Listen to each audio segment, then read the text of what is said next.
Hello and welcome to yet another video on India series from GJ Management Consultants.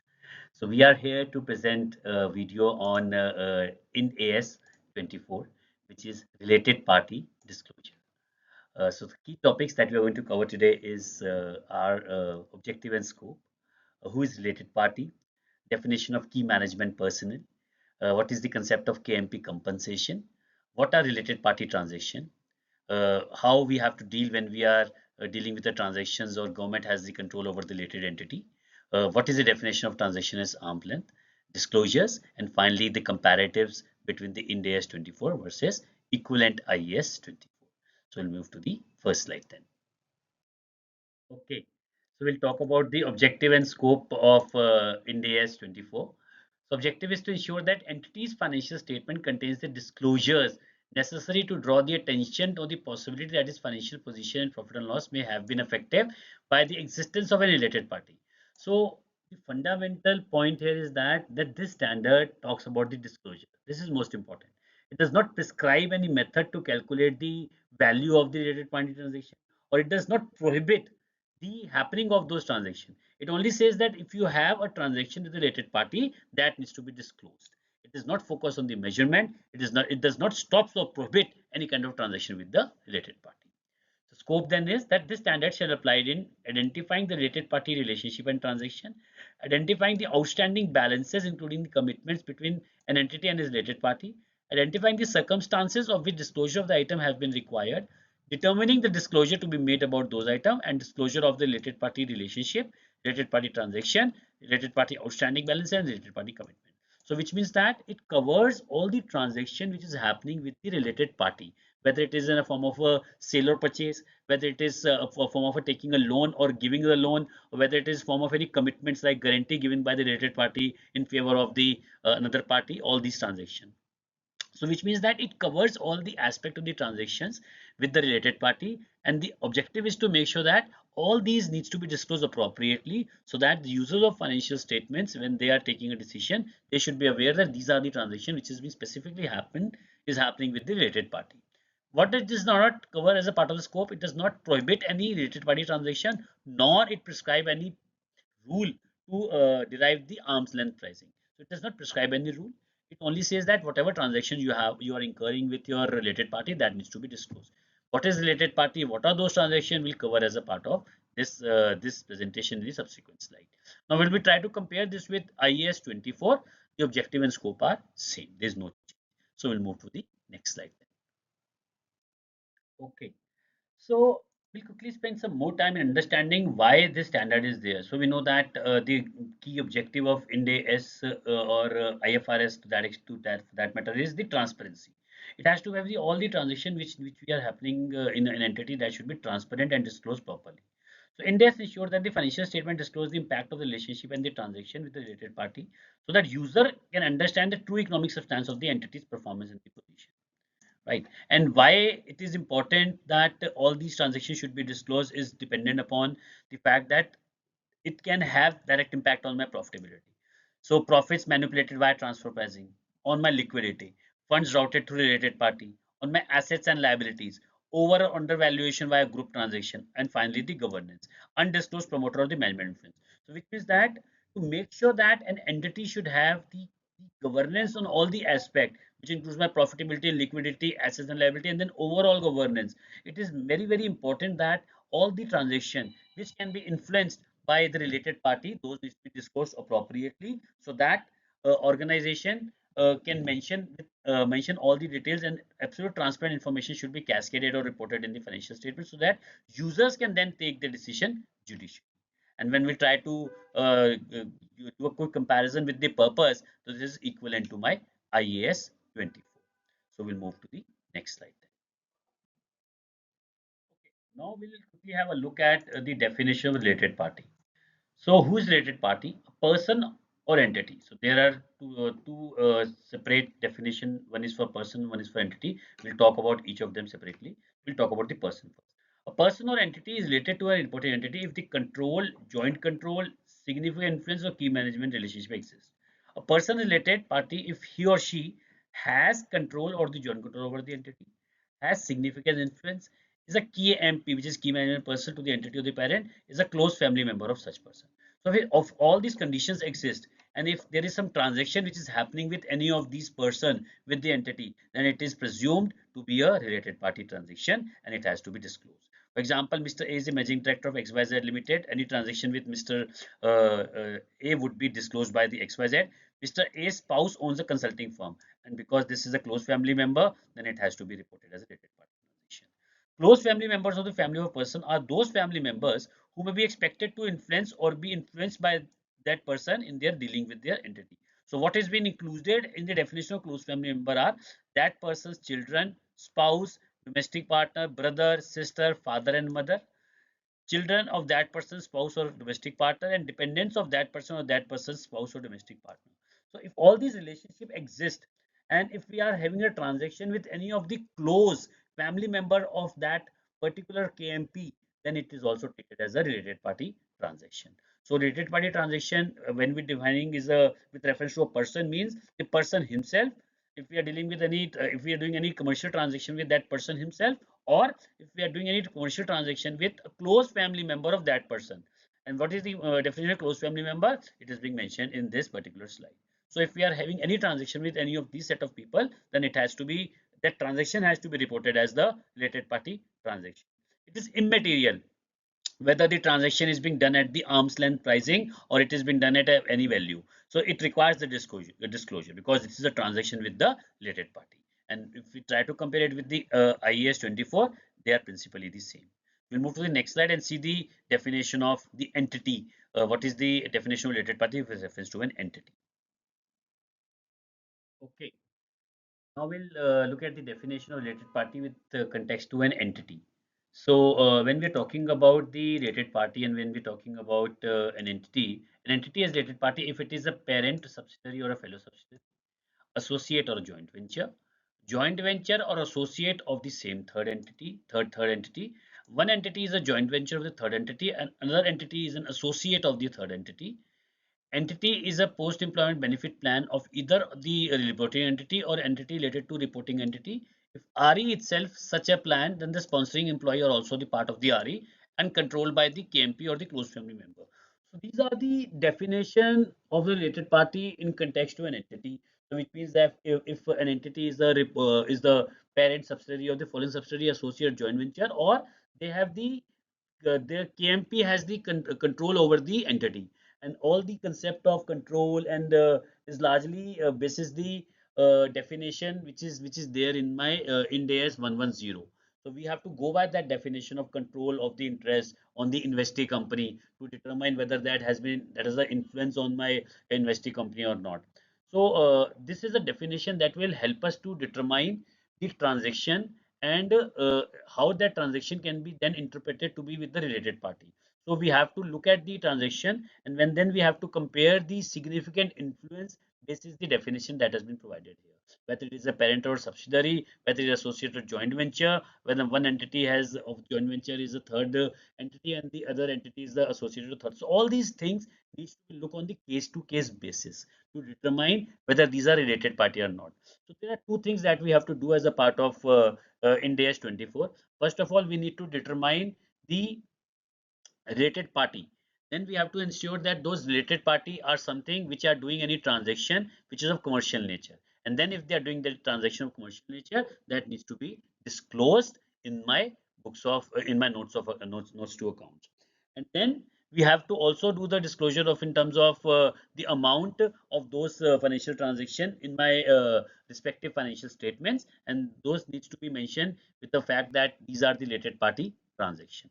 So this is the definition of related party with respect to the entity and the person. Now we'll move to the next slide.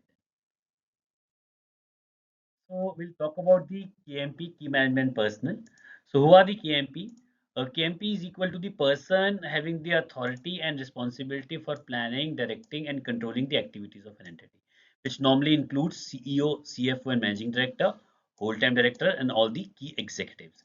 Example: CFO receive a bonus, so it has to be disclosed as a KMP compensation. And we'll talk about the KMP compensation in the next slide. So typically, KMP means any executive or set of people who have the control on the planning, directing, and the operations controlling activity of the entity.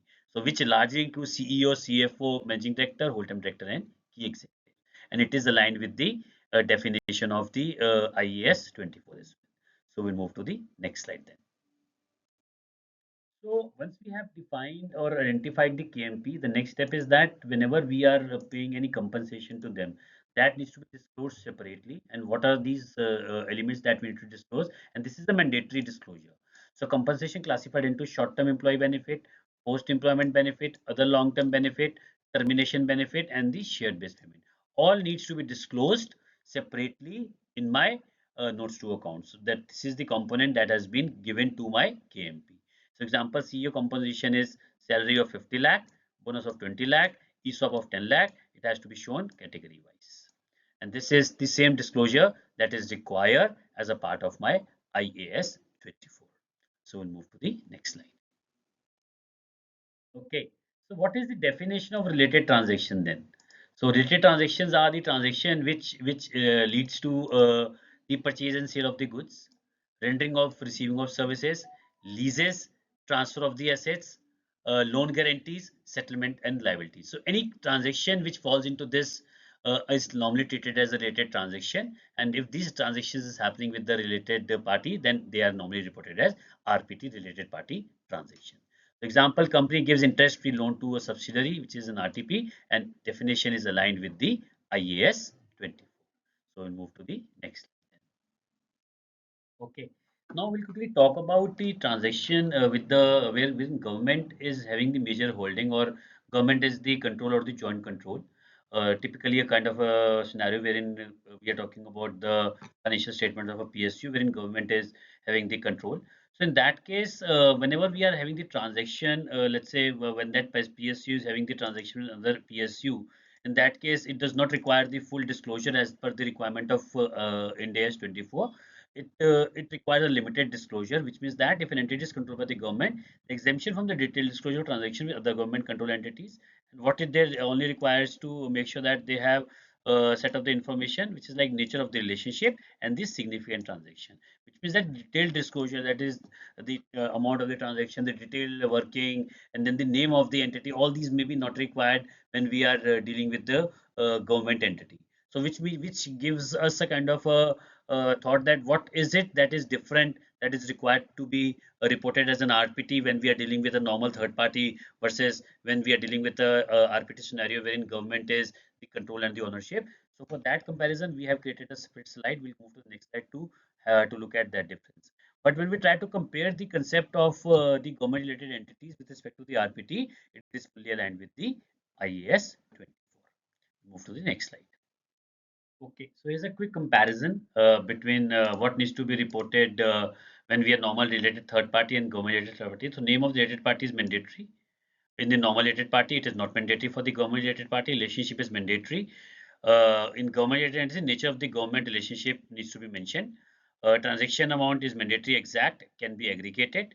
Outstanding balance mandatory, can be aggregated. Prince pricing term mandatory, not required. Volume of transaction mandatory, broad disclosure sufficient. So this is like a limited exemption that is being given to the entity which is controlled or jointly controlled by the government. So we'll move to the next slide. Okay, so we'll talk about the transaction at the arm's length. Though IND AS 24 does not prescribe any method to calculate the arm's length, it only specifies that any transaction, whether it is arm length or at a different price, is being managed, it is being done with the related party that needs to be disclosed. So transaction is said to be at arm's length when it is conducted with a party which is unrelated, and that is the price, terms, and condition. Even if transaction is at arm's length, it must still be disclosed if it is with a related party. It's as simple as that. So related party relationship can influence the decision. User of the financial statement must know who the entity is transacting with, not just at what price, and transparency is always greater than the pricing fairness. So sale of the goods to the subsidiary at the market price is arm length, yes. Disclosure required, yes. So which means that arm length pricing concept is there to determine whether the transaction with the related party is done at the arm's length price or not. That will give a kind of a sufficient comfort to the readers of the financial statement that this transaction is actually is being managed at a arm length price. But Even if it is arm length flight, it needs to be disclosed because the user financial statement needs to have the clear understanding that with whom these transactions are happening. And as per the IAS 24, this is fully aligned. So we'll move to the next slide then. Okay.